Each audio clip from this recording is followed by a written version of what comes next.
నమస్కారం 7 హిల్స్ టీవీకి స్వాగతం. వార్తల్లోని వివరాలు. చిత్తూరు నగర శివారు ప్రాంతమైన దొడ్డిపల్లి సమీపంలో చిరుతలు సంచారం. గాయపడిన చిరుత మృతి చెందిన సంఘటన చోటు చేసుకుంది.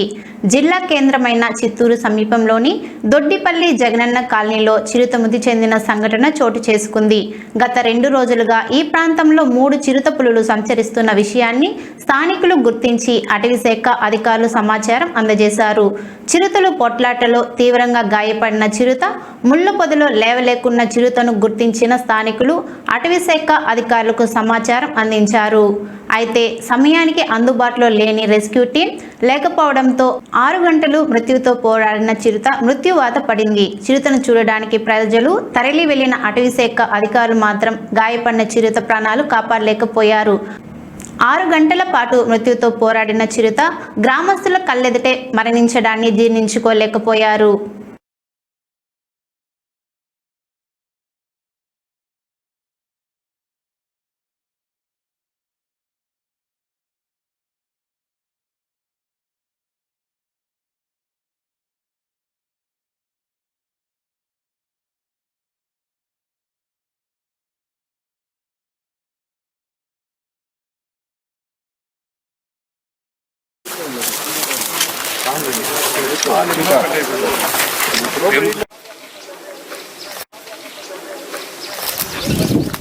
జగన్ కాలనీ ఉన్నాను నేను.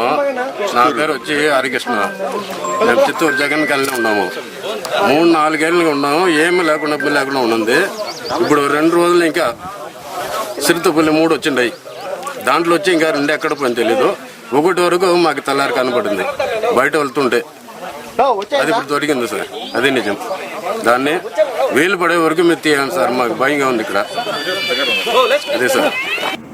పార్లమెంటులో మహిళా బిల్లును వ్యతిరేకించిన కాంగ్రెస్ పార్టీ తీరును నిరసిస్తూ చిత్తూరు జిల్లాలో బీజేపీ యువ మోర్చా, మహిళా మోర్చా ఆధ్వర్యంలో నిరసన చేపట్టి కాంగ్రెస్ నేత రాహుల్ గాంధీ దిష్టిబొమ్మను దగ్ధం చేశారు. పార్లమెంటులో మహిళా రిజర్వేషన్ బిల్లును వ్యతిరేకిస్తూ కాంగ్రెస్ పార్టీ తీసుకున్న నిర్ణయాన్ని వ్యతిరేకిస్తూ చిత్తూరు నగరంలో బీజేపీ ఆధ్వర్యంలో నిరసన కార్యక్రమం చేపట్టారు. నగరంలోని గాంధీ విగ్రహం వద్ద జిల్లా బీజేపీ అధ్యక్షులు జగదీశ్వర్ నాయుడు ఆధ్వర్యంలో బీజేపీ యువ మోర్చా, మహిళా మోర్చా ఆధ్వర్యంలో ఆందోళన చేపట్టారు. ఈ సందర్భంగా బీజేపీ నేతలు మాట్లాడుతూ మహిళా రిజర్వేషన్ బిల్లు విషయంలో కాంగ్రెస్ పార్టీ దగాకోరు రాజకీయాలను పాల్పడిందని ఆరోపించారు. మహిళా రిజర్వేషన్ బిల్లు వస్తే కాంగ్రెస్ పార్టీ భూస్థాపితం అవుతుందన్న దురుద్దేశంతో బిల్లును ఆ పార్టీ వ్యతిరేకించిందని ఆరోపించారు. వచ్చే ఎన్నికల్లో మహిళలు కాంగ్రెస్ పార్టీకి తగిన గుణపాఠం చెబుతారని హెచ్చరించారు. ఈ కార్యక్రమంలో బీజేపీ నేతలు చిట్టిబాబు, అట్లూరి శ్రీనివాసులు, కవిత, సత్యనారాయణ, బాబు తదితరులు పాల్గొన్నారు. जिंदाबाद जिंदाबाद जिंदाबाद बीजेपी जिंदाबाद भारत प्रधान नरेंद्र मोदी गारी नायकत्व भारत प्रधान नरेंद्र मोदी गारी नायकत्व भारत प्रधान नरेंद्र मोदी गारी नायकत्व महिला बिल्लुनु व्यतिरेक इंडी कूटमी महिला बिल्लुनु व्यतिरेक इंडी कूटमी महिला बिल्लुनु व्यतिरेक इंडी कूटमी नरेंद्र मोदी गारी नायकत्व नरेंद्र मोदी गारी नायकत्व महिला बिल्लुनु व्यतिरेकिंచిన ఇండి కూటమి महिला बिल्लुनु व्यतिरेकिంచిన ఇండి కూటమి महिला बिल्लुनु व्यतिरेकिంచిన ఇండి కూటమి జిందాబాద్ జిందాబాద్ బీజేపీ జిందాబాద్ కూటమి డౌన్ డౌన్ महिला व्यतिरेक ఇండి కూటమి డౌన్ డౌన్ महिला व्यतिरेक ఇండి కూటమి డౌన్ డౌన్ భారత్ మాతా కీ జై. నిన్నటి రోజున పార్లమెంట్ లో జరిగిన విషయం దేశ ప్రజలందరూ గమనించారు. మహిళా లోకానికి సంబంధించి నిన్న చీకటి దినంగా పరిగణించాల్సిన అవసరం. దాదాపు 3 దశాబ్దాలుగా భారతదేశంలో మహిళలు ఏదైతే మహిళా రిజర్వేషన్ కోసం పోరాడుతున్నారో, వారు కలలు కంటున్నారో, వారి ఆకాంక్షలను, వారి కలలను చిదిమేస్తూ కాంగ్రెస్ నేతృత్వంలోని ఇండి కూటమి ఏ విధంగా మహిళా బిల్లును వ్యతిరేకించి బిల్ పాస్ కాకుండా అడ్డుకునిందో మొత్తం భారతదేశ ప్రజలందరూ ఈరోజు చూస్తున్న పరిస్థితి. 30 ఏళ్లకు ముందు నుంచి ఓట్ బ్యాంక్గా వాటిని వాడుకుంటూ మహిళా బిల్లును పార్లమెంట్లో ఆమోదించకుండా కేవలం ఎన్నికల సమయంలో ఒక ప్రచారాస్త్రంగా చేసిన కాంగ్రెస్ పార్టీ 2023లో నరేంద్ర మోడీ గారు మహిళా బిల్లును తీసుకొచ్చి పార్లమెంట్లో ఆమోదించడం జరిగింది. కానీ జనాభా లెక్కలు తీయడం లేట్ అవుతోంది కాబట్టి 2029 నుంచి అమలు చేయాలనే ఉద్దేశంతో ప్రత్యేకంగా పార్లమెంట్ సమావేశాలు పెట్టి రాజ్యాంగ సవరణ ద్వారా మహిళలకు 33% రిజర్వేషన్ అమలు చేయాలని చెప్పి ప్రయత్నం చేయడం జరిగింది. గతంలో కాంగ్రెస్ పార్టీ కూడా ఈ బిల్లుకు మద్దతు ఇచ్చిన పరిస్థితి 2023లో. కానీ బిల్లుకు మద్దతు ఇచ్చిన ఎన్నికల సమయంలో 2029లో వాళ్ళకు రిజర్వేషన్ అమలు చేయాలని ఈరోజు సవరణ పెడితే మాత్రం కాంగ్రెస్ దాని నేతృత్వంలోని పార్టీలు అడ్డుకున్నాయి. మహిళలను ఎదగనీయకుండా కేవలం వంటగదులకు పరిమితం చేయాలనే వారి దుష్ట పన్నాగానికి ఇది పరాకాష్ట. అదేవిధంగా నియోజకవర్గాల పునర్విభజన అడ్డుకున్నారు. నియోజకవర్గాలు 50% పెంచడం వల్ల ఈరోజు దక్షిణాది రాష్ట్రాలకు మేలు జరిగిందని ప్రధానమంత్రి గారు కావచ్చు, హోంమంత్రి గారు కావచ్చు పార్లమెంటు సాక్షిగా వెల్లడించారు. అదే జనాభా ప్రాతిపదికన కానీ నియోజకవర్గాల పునర్విభజన చేస్తే దక్షిణాది రాష్ట్రాలకు అన్యాయం జరుగుతుంది, సీట్లు తగ్గిపోతాయి. కాబట్టి ఇప్పుడున్న పరిస్థితుల్లో ప్రతి రాష్ట్రంలోనూ 50% పార్లమెంటు, అదేవిధంగా 50% అసెంబ్లీ స్థానాలు పెంచితే రేపు జనాభా లెక్కలైన తర్వాత కూడా దక్షిణాది రాష్ట్రాలకు అన్యాయం జరగదని చెప్పినా కూడా వీరు దక్షిణాది రాష్ట్రాలకు అన్యాయం జరుగుతుందనే ముసుగులో డీలిమిటేషన్ అడ్డుకొని నిజంగా దక్షిణాది రాష్ట్రాలకు అన్యాయం చేసిన వీరు ఈరోజు 2026 జనాభా లెక్కల తర్వాత ఖచ్చితంగా దక్షిణాదిలో సీట్లు తగ్గుతాయి. దక్షిణాది రాష్ట్రాలను ముంచిన వ్యక్తులు ఎవరైనా అంటే కాంగ్రెస్ ఇంటి కూటమే. పుంగనూరు పట్టణం జగనన్న కాలనీలో దారుణం చోటు చేసుకుంది. కొబ్బరికాయలు ఏరుకుంటున్న వ్యక్తిపై తోట యజమాని విచక్షణ రహితంగా చితకబాదిన ఘటన చోటు చేసుకుంది. కొబ్బరి బొండం కావాలని రామకృష్ణ కుమార్తె కొడుకు కొబ్బరి బొండం ఎత్తుకున్నందుకు పిల్లల ముందరే తండ్రిపై దాడి చేశాడు. దీంతో బాధిత మహిళ పోలీసులను ఆశ్రయించారు. గాయపడిన బాధిత కుటుంబం వైద్య పరీక్ష నిమిత్తం ప్రభుత్వ ఆసుపత్రికి తరలించి పోలీసులు కేసు నమోదు చేశారు.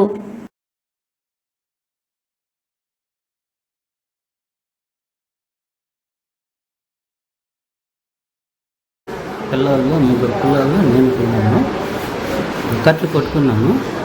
పిల్లలు టెంకాయలు కావాలా అన్నారు.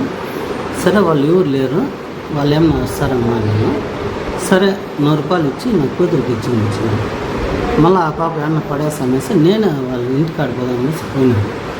కాయలు కొట్టించి మళ్ళీ కట్లు ఎత్తుకొని వాళ్ళు ఎవరు లేని దానికి పోయినాను.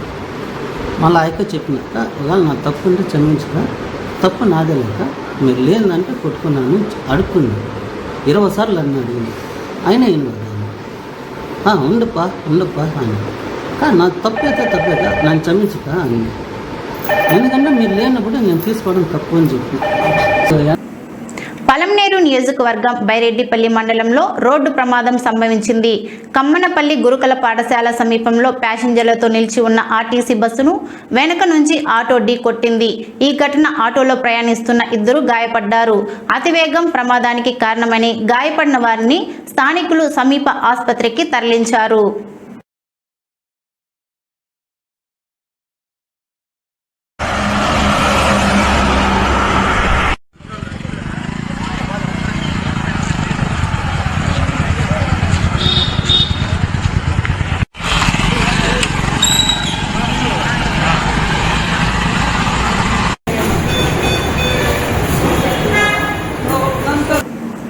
అతివేగం వల్ల 2 ప్రాణాలు బలి.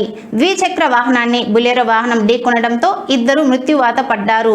బైరెడ్డిపల్లి మండలంలో ఘోర రోడ్డు ప్రమాదం చోటు చేసుకుని 2 యువకులు ప్రాణాలు కోల్పోయిన విషాద ఘటన శనివారం కలకలం రేపింది. పలంనేరు జాతీయ రహదారిలోని చీలంపల్లి గ్రామం వద్ద పలంనేరు వైపు వెళ్తున్న ద్విచక్ర వాహనాన్ని అతివేగంగా వస్తున్న బులెరో వాహనం ఢీకొట్టింది. ఈ ప్రమాదంలో మోరం గ్రామానికి చెందిన హరి అక్కడికక్కడే మృతి చెందగా అతనితో పాటు ప్రయాణిస్తున్న మోహన్ కృష్ణ తీవ్రంగా గాయపడ్డాడు. మోహన్ కృష్ణకు తలకు బలమైన గాయాలు కావడంతో ప్రాణాపాయ స్థితిలో కొట్టుమిట్లాడుతుండటంతో స్థానిక ఎస్ఐ చందన ప్రియ సంఘటనా స్థలానికి చేరుకుని పరిస్థితిని పరిశీలించి 108 అంబులెన్స్ ద్వారా పలంనేరు ప్రభుత్వ ఆసుపత్రికి తరలించారు. అయితే ఆసుపత్రిలో చికిత్స పొందుతూ మృతి చెందాడు. వీరి మృతదేహాలను పోస్టుమార్టం నిమిత్తం పలంనేరు ఏరియా ఆసుపత్రికి తరలించారు. పోలీసులు కేసు నమోదు చేసి దర్యాప్తు చేపట్టారు.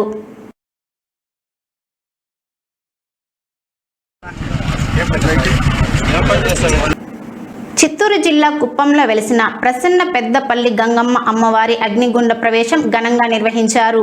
ఈ సందర్భంగా ఆలయ ధర్మకర్త శివకుమార్, కార్యనిర్వాహకులు వెంకటేష్ ఆధ్వర్యంలో ప్రభుత్వ విఫ్ ఎమ్మెల్సీ కంచెర్ల శ్రీకాంత్, తిరుపతి గంగమ్మ గుడి chairman Ravindra Babu, Kuppam Telugu Desam party municipality అధ్యక్షులు కాణిపాకం వెంకటేష్, రెస్క్యూ చైర్మన్ ప్రతాప్, రాష్ట్ర ప్రధాన కార్యదర్శి గోపీనాథ్, కౌతులర్ దాము, మంజు అమ్మవారికి పట్టు వస్త్రాలు అందించారు.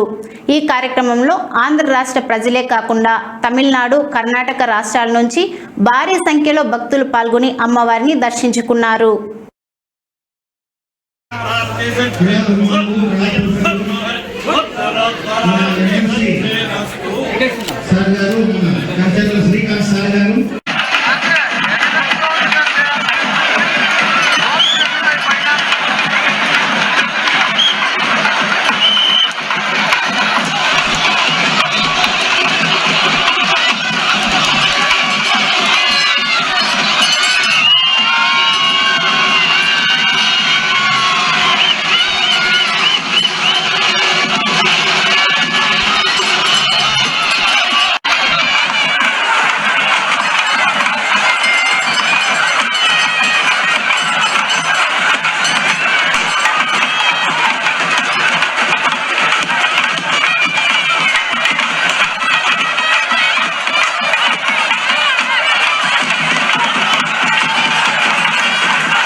కాంగ్రెస్ పార్టీని దేశం నుంచి తరిమేయాలని Janasena party single window chairman Pagadala Ramana తెలిపారు. పొంగనూరు జనసేన పార్టీ కార్యాలయంలో నిర్వహించిన సమావేశంలో Janasena party single window chairman Pagadala Ramana మాట్లాడుతూ మహిళలకు ఇంతటి అన్యాయం తగలబట్టిన కాంగ్రెస్ పార్టీని దేశం నుండి మహిళలు తరిమివేయాలన్నారు. ప్రతి ఒక్క పనిలో తమ సత్తా చాటుతున్న మహిళలకు మోడీ పార్లమెంటులో ప్రవేశపెట్టిన 33% రిజర్వేషన్ బిల్లుకు ప్రతి ఒక్క పనిలో తమ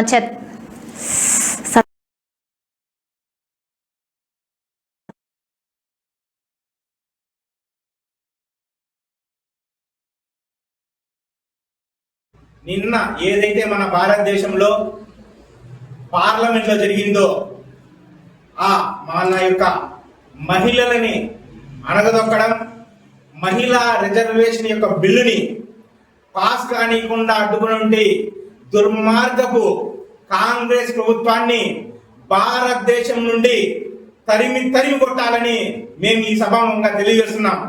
ఒకసారి ఆలోచన చేయండి.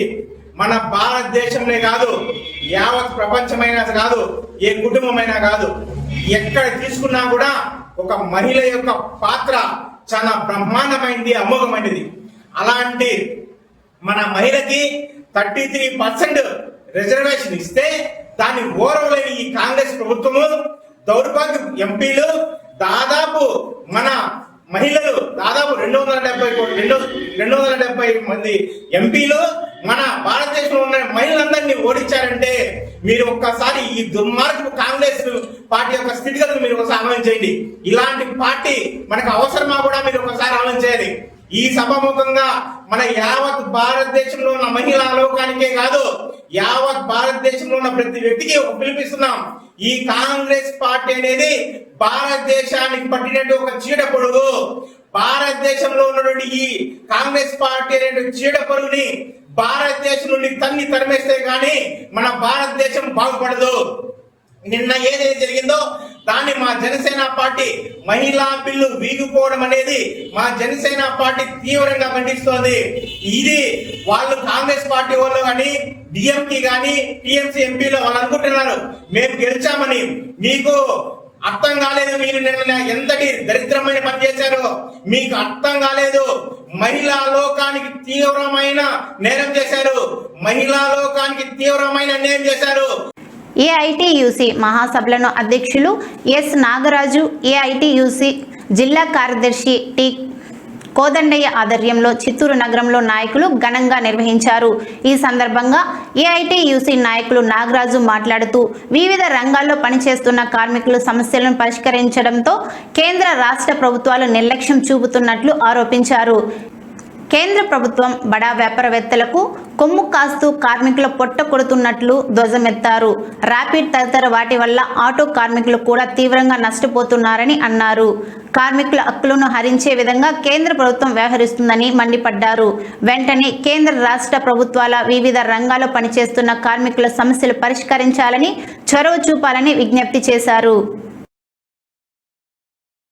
విధానాలకు వ్యతిరేకంగా పోరాట కార్యక్రమాన్ని రూపొందించబోతా ఉన్నాయి. ఆ కార్యక్రమాల్లో మనమందరం కూడా భాగస్వాములు కావాల్సిన అవసరం ఉన్నది. రేపు 26వ తేదీ తిరుపతి మహానగరంలో జరిగేటువంటి కార్మిక ప్రదర్శనలో మనమందరం కూడా ఈ రోజు ఈ ప్రదర్శనకు వచ్చినటువంటి వాళ్ళందరూ కూడా వారితో పాటు 1+1 ఈ రోజు అన్ని రంగాల కార్మిక వర్గంలో చేరుకొని తిరుపతిలో జరిగేటువంటి ఆ మహా ప్రదర్శనలో జయప్రదం చేయడంలో మీరందరం కూడా భాగస్వాములు కావాలని చెప్పేసి పేరు పేరున మీకు అందరికీ కోరుకుంటూ సెలవు తీసుకుంటా ఉన్నాను.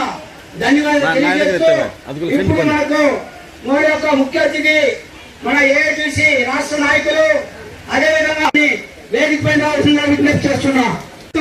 ఈ ప్రభుత్వాలు ఈ రోజు ఇబ్బంది పడుతున్నాయి. మన జిల్లాలో ప్రధాన రంగంగా ఉన్నటువంటి అంబాలీసు ఆటో రంగాల్లో ఈ రోజు మన జిల్లాలో వేలాది మంది కార్మికులు ఉన్నా కూడా మన ఏఐటీసీలో వాళ్ళని ఇమ్మడించుకోవడంలో ఇబ్బంది పడుతున్నాం. ఈ రోజు ఆటో కార్మికులు ఉన్నారు చిత్తూరులో. ఈ రోజు వాళ్ళు ఉదయం వేసి సాయంత్రం వరకు నడిపితే ఈ రోజు ధరలకు అనుగుణంగా ఈ రోజు ఫ్రీ బస్సులు వచ్చి ఆటోలు అన్ని కూడా ఇబ్బంది పడుతూ ఉంటే ఇంకొక ప్రక్క ప్రభుత్వం ర్యాపిడో అని అదేవిధంగా ఓలా అనేసి అని ఈ రోజు అన్ని కూడా ఆన్లైన్ బుకింగ్లతో కార్మికులు కడుపు కొడతా ఉన్నారు. మరింత తాజా సమాచారం కోసం చూస్తూనే ఉండండి మీ 7 హిల్స్ టీవీ. నమస్కారం. వాస్తవానికి మీ దగ్గరగా ఇది 7 హిల్స్ టీవీ.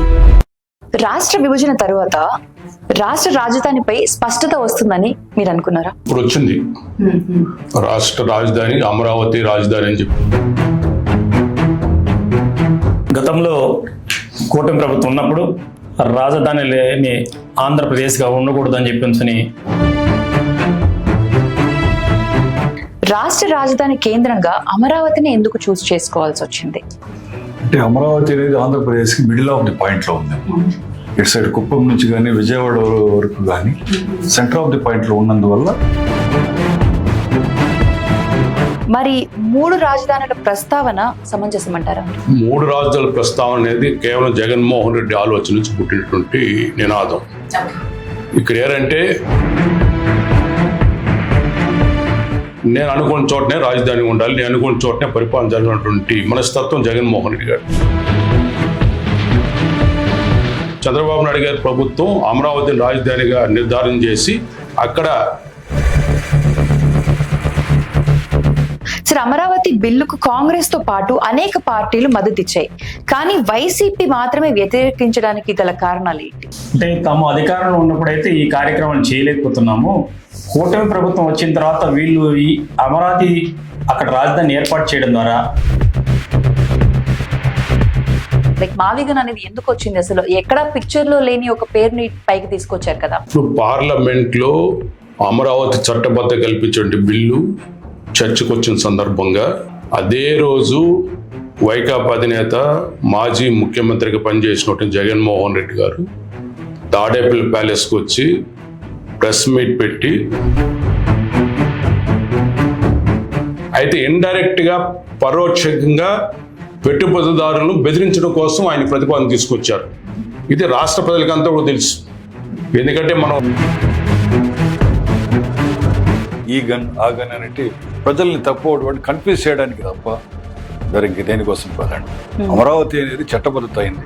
అంతకుముందు వరకు గత 5 సంవత్సరాల్లో ఆ రాజధాని అంటేనే అమరావతి అంటే వాళ్ళు 3 రాజధానులు అని చెప్పి ప్రజల్లో కూడా లేనిపోని భయాందోళన సృష్టించడం. అమరావతిలో కూటమి నేతలకు మాత్రమే లబ్ధి పొందుతుంది, దీనివల్ల ప్రజలకు ఎలాంటి ప్రయోజనం లేదన్నది వైసీపీ యొక్క ఆరోపణ కావచ్చు. ఇది పూర్తిగా అవాస్తవం. అమరావతిలో రాజధాని నిర్మాణం జరిగి అభివృద్ధి జరిగితే కూటమి నేతలు మాత్రమే లబ్ధి పొందేది వైకాపా నాయకులు చేస్తుంటే దుష్ప్రచారం. అక్కడ అన్ని వర్గాల ప్రజలు ఉన్నారు. కానీ ఏదో ఒక దుష్ప్రచారాన్ని అయితే ప్రజల్లో కలిగించే ప్రయత్నం చేస్తున్నారు, కానీ అటువంటి వారి ప్రచారాన్ని ఎప్పటికీ ప్రజలు నమ్మరు.